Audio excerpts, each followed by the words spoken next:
je vous retrouve pour l'analyse de la pleine lune en Gémeaux qui aura lieu le 23 novembre 2018 à 6h41 heure de Paris et qui se formera sur le 0,53 des Gémeaux. Alors, juste avant de commencer, une petite annonce pour vous dire qu'il n'y aura pas d'horoscope mensuel pour le mois de décembre et qu'au lieu de cela, vous aurez les horoscopes 2019 qui commenceront à être téléchargés à partir du 21 et d'ici la fin de la semaine, je devrais avoir téléchargé tous les horoscopes 2019. Pour ce qui concerne les horoscopes mensuels du mois de décembre, dans l'horoscope du mois de novembre, j'avais beaucoup axé sur la partie des planètes en Sagittaire qui donc démarre maintenant autour du 23 novembre. Donc ce sera valable encore pour une partie du mois de décembre. Certes, vous n'aurez pas les dates comme je donne toujours à la fin de la vidéo, mais bon, voilà, on s'en passera.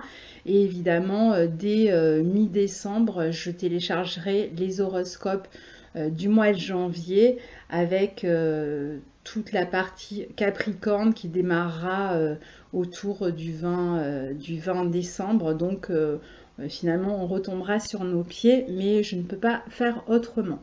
Donc voilà pour ce qui était de l'annonce. Donc je passe à cette analyse de la pleine lune en Gémeaux. Alors la pleine lune a lieu donc entre 0 et 1 degré des Gémeaux. Et comme toujours, ce premier degré est vraiment un degré important parce que c'est un degré de nouveau départ.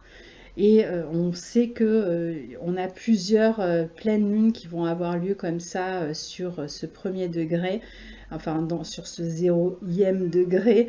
Donc on va assister là à une série de nouveaux départs dans les mois qui viennent. Alors en plus, ce mois de novembre, on l'a vu avec les horoscopes, est particulièrement touché par les changements d'énergie, puisqu'on a Jupiter qui est passé en Sagittaire, on a les nœuds qui ont changé de signe, les nœuds lunaires qui sont passés sur l'axe Cancer-Capricorne, on a le 16 Vénus qui redevient direct et Mercure qui le lendemain change de direction, donc on a deux planètes qui changent de direction. On a, qu'est-ce qu'on a encore, Uranus qui rejoint le signe du Bélier. Bref, on est vraiment à une période charnière, à une période de changement d'énergie. Et c'est quelque chose que vous allez certainement ressentir là au cours de ce mois de novembre, avec justement des changements de direction dans nos vies personnelles aussi, mais je dirais même plus globalement sur un plan collectif. Alors, la lune dans le Gémeaux, c'est une lune de communication, de déplacement, d'échange, de relation à l'autre, parfois même au niveau de la communication, de babillage. Et là, elle est opposée à Soleil-Jupiter dans le signe du Sagittaire. Donc, il y a vraiment une recherche de communication vraie, essentielle, d'une parole en quête de sens, en quête de compréhension aussi, qui veut trouver des réponses, qui veut être éclairé. Donc souvent le dialogue va être déclenché pour rechercher cette vérité. Cette nouvelle lune, donc Soleil, Jupiter, aussi bien que la lune, sont carrés à Mars. Donc parfois, on va aller la chercher presque de manière frontale, enfin, ou de manière un petit peu avec un petit peu d'énergie grande, de notion de conflit, de dispute, pour finalement aller avoir cette vérité qui semble difficile à obtenir et qui paraît vraiment pas accessible dans cette période-là. D'où les relations tendues et parfois des formes d'explosion dans la communication, parce on recherche la vérité, il y a quelque chose à découvrir. On sait qu'on a Neptune en plus qui redevient direct à partir du 24 novembre, donc il peut y avoir comme ça des vérités qui vont émerger ou des choses cachées qui pourraient émerger. Donc on a pendant cette pleine lune pas mal de planètes dans les signes mutables. On a Lune en Gémeaux, on a Jupiter, Mercure et Soleil dans le signe du Sagittaire, on a Mars et Neptune en Poissons. Ce sont tous des signes mutables. Donc c'est une période non seulement de mutation, mais qui ressemble beaucoup à ces changements d'énergie auxquels on est confronté pendant ce mois de novembre, et avec des pensées et des sensations qui peuvent être très fluctuantes pendant tout le mois. On peut changer constamment d'avis, de direction, on a du mal à se fixer. En plus, on a, je vous l'avais dit, je crois, dans les horoscopes de novembre ou alors dans la dernière nouvelle lune, je ne me souviens plus, le carré d'Uranus au nœud lunaire. Et ce carré qui va durer quand même quelques temps va nous amener à des changements rapides dans les changements de direction. Ça peut vraiment être comme ça sur des coups de tête, mais avec des changements fréquents qui apportent une forme d'instabilité. Là, c'est pareil, aussi bien au niveau collectif qu'au niveau personnel. Ce sont des changements qui sont déclenchés par des prises de conscience, des changements qui peuvent être aussi recherchés de manière collective, comme avec cette histoire par exemple des gilets jaunes, qui répondent à autre chose dont je vais parler plus loin aussi. Mais en tout cas, voilà, on est en train de bifurquer, de prendre un tournant à un niveau personnel aussi bien que collectif. Comme on a ce soleil Jupiter dans le signe du Sagittaire, la lune qui représente le collectif aussi, et donc peut être face à face au pouvoir d'une certaine manière, face à un mode qui pourrait sembler injuste et qui pousserait les gens dans leur vie personnelle ou collectivement à lutter pour plus de droits, plus d'égalité et plus d'équilibre s'il s'agit de nos vies personnelles.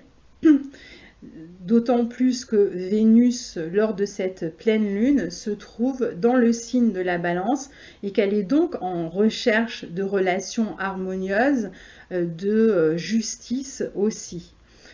Mars vient de changer de signe, hein, on a dit, Vénus et Mercure changent de direction, le 16 c'est Vénus, c'est passé, Mercure lui le 17 est devenu rétrograde, donc attention à ces changements de direction qui peuvent finalement provoquer pas mal d'instabilité dans la mesure où on peut être encore amené à changer.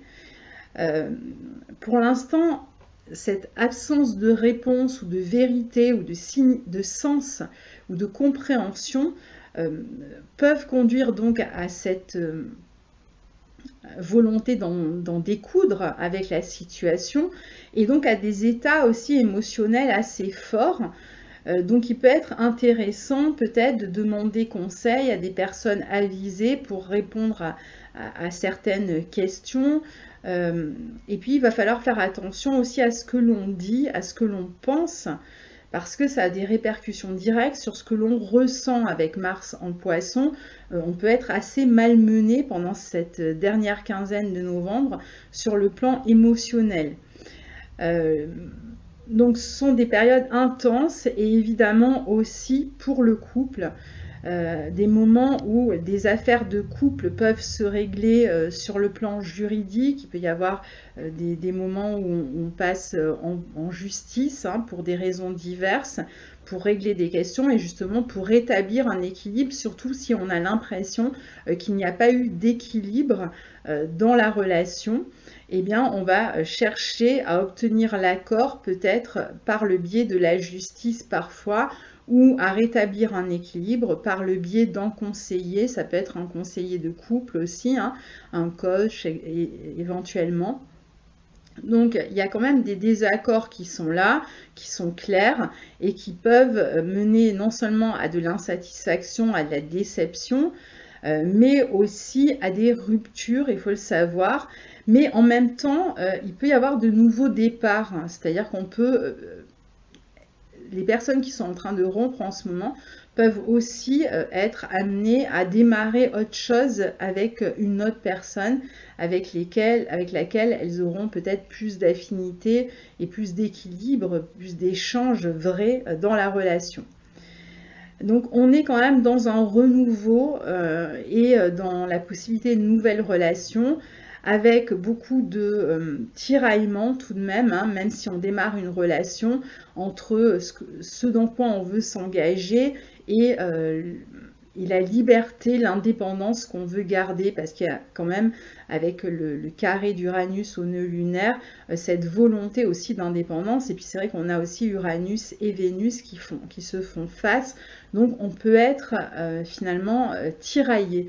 Donc c'est pas grave si on n'a pas les réponses tout de suite, hein, mais c'est vrai que le climat, c'est plutôt un climat de transformation, de changement. La pleine lune est maîtrisée puisqu'elle est en Gémeaux par Mercure. Mercure qui est en Sagittaire, qui est au carré de Neptune et qui est aussi conjoint au Soleil. Et donc Soleil qui est conjoint à Jupiter. Donc on est quand même dans une période un peu d'exagération, hein, dans les demandes. Et peut-être où on n'y voit pas toujours tout à fait clair non plus, il faut le dire. C'est-à-dire qu'on peut avoir des demandes qui sont floues, confuses, irrationnelles, où on peut être confronté aussi à des comportements comme ça, des personnes sur lesquels on ne sait pas si on peut faire confiance ou pas, on ne sait pas si la personne dit vrai, on ne sait pas exactement où la personne en est face à nous, on ne sait pas ce qu'elle raconte, on ne sait pas si elle est de bonne ou de mauvaise foi. Donc on a un peu ce flou quand même, hein, cette difficulté à y voir clair et à attendre beaucoup de la situation, à rétablir la situation, mais comment, de quelle manière, ça peut être un petit peu désordonné tout ça. Donc bon, attendons un petit peu que les planètes évoluent pour y voir plus clair. C'est important quand même qu'on ait cette recherche de clarté, de vérité, même si on n'a pas tout de suite les réponses maintenant. Cette triple conjonction, Soleil, Jupiter, Mercure dans le signe du Sagittaire, peut nous pousser à regarder loin. Le Sagittaire voit loin et large. Donc on a tendance à se projeter, à élargir son point de vue, mais du coup on voit moins les détails que l'on a sous le nez. Donc on pourrait même parfois se leurrer soi-même ou s'embarquer dans des combats dont on ne connaît pas vraiment le sens non plus. On oublie presque pourquoi on est engagé dans ce combat ou ce que l'on attend vraiment. On veut quelque chose mais on ne sait pas quoi.